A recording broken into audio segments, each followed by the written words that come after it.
नमस्कार, शब्द सांची विंध्य के समाचार बुलेटिन में आपका स्वागत है। मैं हूं आपके साथ नियाजिया। शुरुआत करते हैं हेडलाइन से। रीवा में डिप्टी सीएम ने सांसद खेल महोत्सव में खिलाड़ियों से किया संवाद। उप मुख्यमंत्री राजेंद्र शुक्ल ने बसामन मामा गौवन्य विहार अभ्यारण्य का किया निरीक्षण। रीवा में बहू के साथ शराब पी रहे ससुर की नाती ने डंडों से पीट कर की हत्या। रीवा में बच्चों के आपसी झगड़े में किशोरी ने खाया जहर, अस्पताल में मौत। रीवा में घने कोहरे के कारण भीषण हादसा, घंटों ट्रक की केबिन में फंसा रहा चालक। रीवा में एम्बुलेंस नहीं मिली तो खुले लोडर में मरीज को ले गए अस्पताल। सीधी में गर्म पानी से झुलसी महिला की एसजीएमएच रीवा में मौत। रीवा के अटल पार्क में कटीली तारों से घिरा मुर्गा बच्चों के लिए बन सकता है खतरा। मऊगंज में नई गढ़ी में दो बाइकों की आमने सामने टक्कर, 75 वर्षीय बुजुर्ग गंभीर घायल।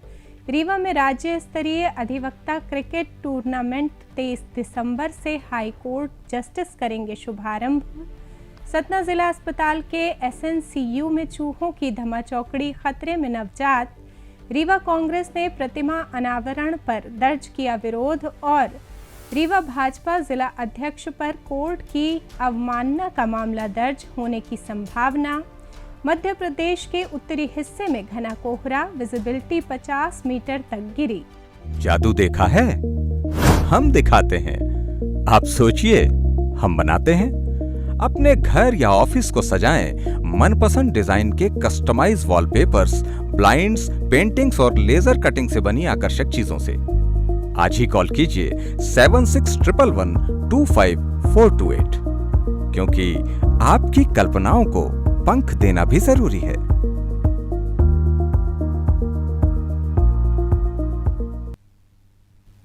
अब खबरें विस्तार से।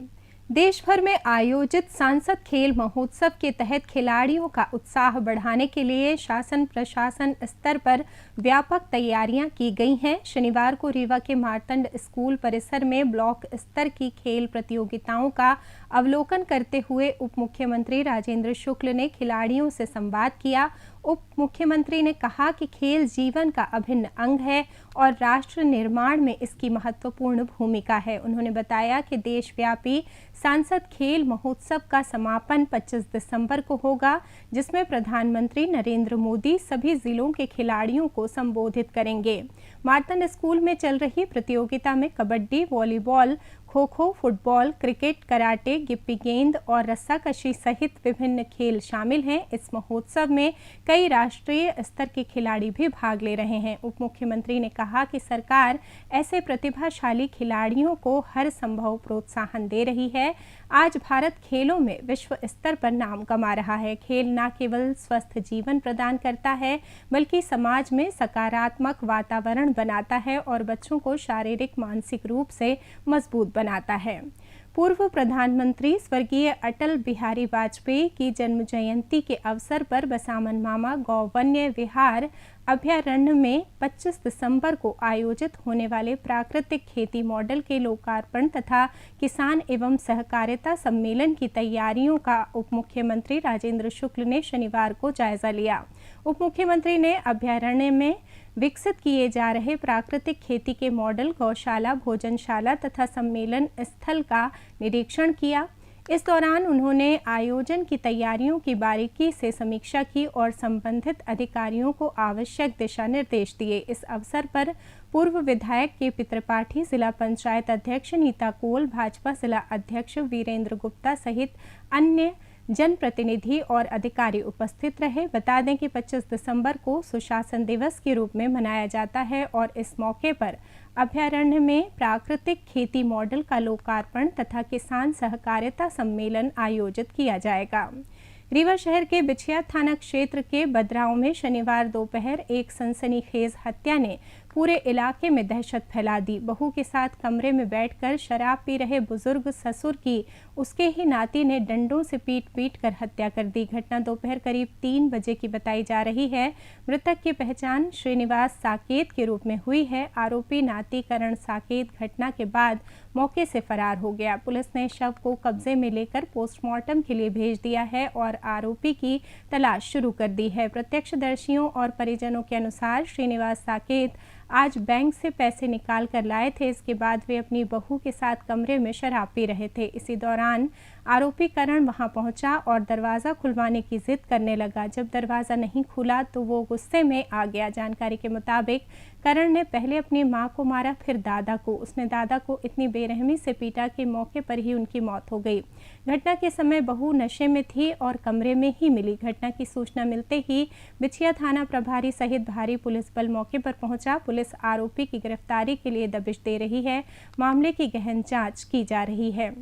रीवा जिले के मनगांव थाना क्षेत्र के तिवनी गांव में बच्चों के आपसी झगड़े ने दर्दनाक मोड़ ले लिया। छोटी सी बात पर नाराज हुई 14 वर्षीय नाबालिग किशोरी ने घर में रखा कीटनाशक पी लिया, जिससे उपचार के दौरान उसकी मौत हो गई।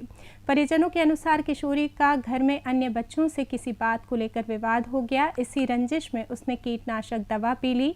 आनन फानन में उसे गंभीर हालत में संजय गांधी चिकित्सालय रीवा ले जाया गया, लेकिन डॉक्टरों की तमाम कोशिशों के बावजूद उसकी जान नहीं बचाई जा सकी। घटना से परिवार गहरे सदमे में है। सूचना मिलते ही मनगांव पुलिस मौके पर पहुंची और शव को पोस्टमार्टम के लिए भेजा। पुलिस ने मर्ग कायम कर मामले की जांच शुरू कर दी है। ये घटना एक बार फिर बच्चों के बीच छोटे छोटे विवादों को गंभीरता से लेने और परिजनों को सतर्क रहने की जरूरत पर जोर देती है।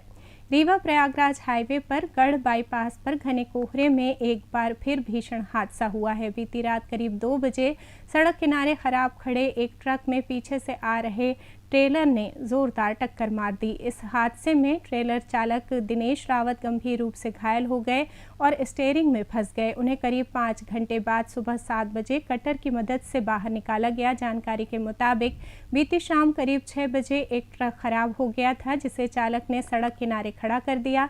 रात 2 बजे घने कोहरे के कारण दृश्यता बेहद कम हो गई। पीछे से आ रहा ट्रेलर चालक को खड़ा ट्रक दिखाई नहीं दिया और टक्कर हो गई। ट्रेलर चालक दिनेश रावत केबिन में फंस गए। वे दर्द से तड़पते रहे, लेकिन तुरंत मदद नहीं मिल सकी। सुबह पुलिस और ग्रामीणों की मदद से एमपीआरडीसी की टीम ने कटर से केबिन काटकर उन्हें बाहर निकाला। घायल चालक को तुरंत अस्पताल पहुंचाया गया, जहां उनका इलाज चल रहा है।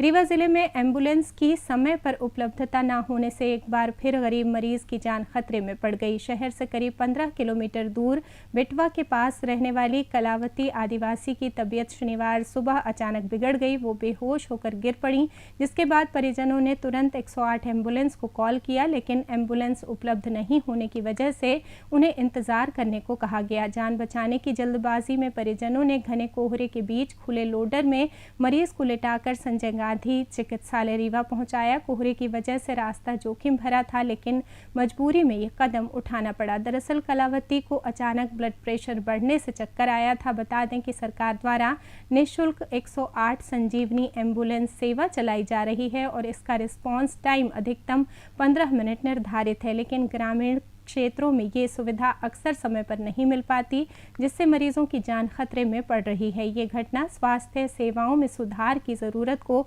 एक बार फिर उजागर करती है। ठंड से बचाव के लिए गर्म किया गया पानी एक महिला की मौत की वजह बन गया। सीधी जिले के बढ़ौरा निवासी वैष्णवी गुप्ता गर्म पानी से गंभीर रूप से झुलस गई थी। इलाज के दौरान शुक्रवार को संजय गांधी चिकित्सालय में उनका निधन हो गया। पुलिस ने शनिवार को पोस्टमार्टम कराने के बाद शव परिजनों को सौंप दिया और मामले की जांच शुरू कर दी है। परिजनों के अनुसार वैष्णवी गुप्ता घर में पानी गर्म कर रही थी। इसी दौरान गर्म पानी का बर्तन उनके हाथ से फिसल गया और पूरा पानी उनके शरीर पर गिर गया। इससे वे बुरी तरह झुलस गईं। आनन फानन में उन्हें संजय गांधी चिकित्सालय में भर्ती कराया गया, लेकिन उनकी जान नहीं बच सकी। रीवा शहर के सिविल लाइन क्षेत्र में स्थित अटल पार्क सुबह शाम टहलने और व्यायाम करने वालों की पसंदीदा जगह है। यहाँ बड़ी संख्या में लोग आते हैं और उनके साथ छोटे छोटे बच्चे भी पार्क में खेलते कूदते नजर आते हैं। पार्क की खूबसूरती बढ़ाने के लिए नगर निगम द्वारा वेस्टेज सामग्री से एक विशाल मुर्गे का आकर्षक मॉडल स्थापित किया गया है। इसकी बड़ी आकृति और अनोखी बनावट बच्चों को बहुत भाती है, जिससे वे बार बार इसके पास खींचे चले आते हैं। लेकिन इसी मॉडल की सुरक्षा के नाम पर इसके चारों तरफ कटीली तारें लगा दी गई हैं, जो मासूम बच्चों के लिए गंभीर खतरा बन सकती है। बच्चे खेलते कूदते अनजाने में इन तारों से टकरा सकते हैं और गंभीर रूप से चोटिल हो सकते हैं। स्थानीय लोग सवाल उठा रहे हैं कि क्या वेस्टेज सामग्री से बने इस मॉडल की सुरक्षा बच्चों की सुरक्षा से ज्यादा महत्वपूर्ण है।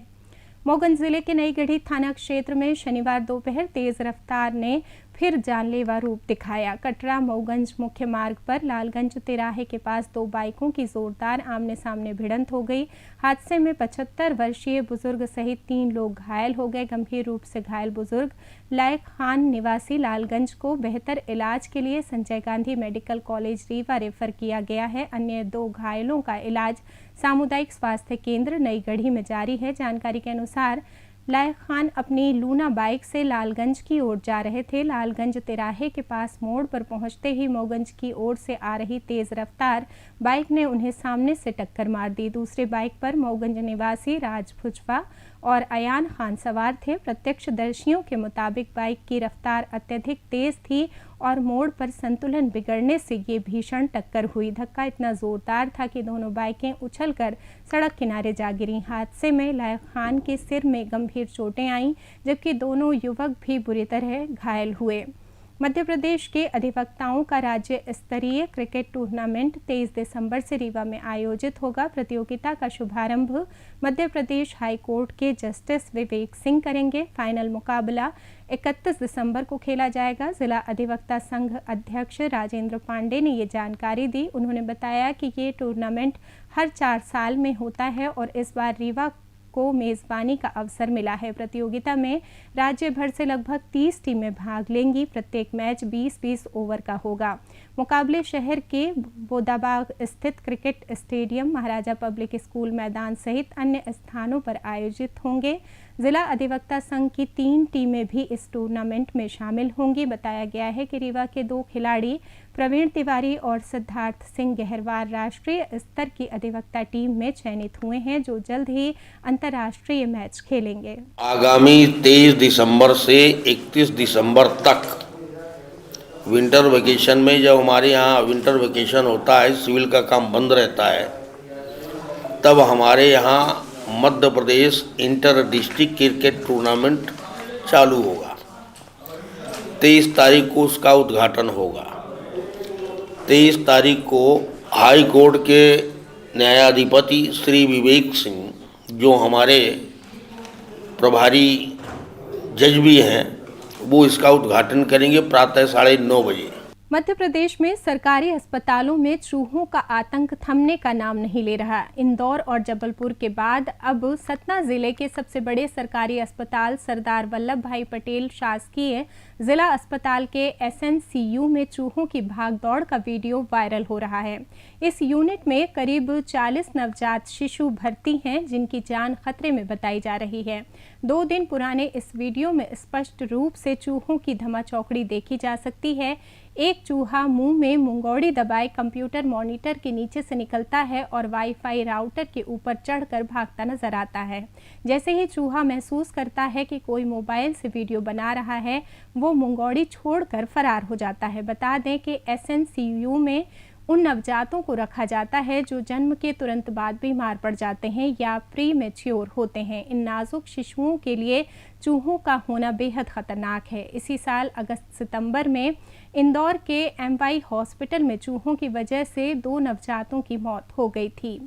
25 दिसंबर को रीवा के अटल पार्क में पूर्व प्रधानमंत्री अटल बिहारी वाजपेयी की प्रतिमा का अनावरण केंद्रीय गृह मंत्री अमित शाह के हाथों होना है। ऐसे में रीवा कांग्रेस ने प्रतिमा अनावरण पर अपना विरोध दर्ज किया है। इसी सिलसिले में कांग्रेस कमेटी के जिला अध्यक्ष राजेंद्र शर्मा ने प्रेस वार्ता बुलाई और अपना विरोध दर्ज किया।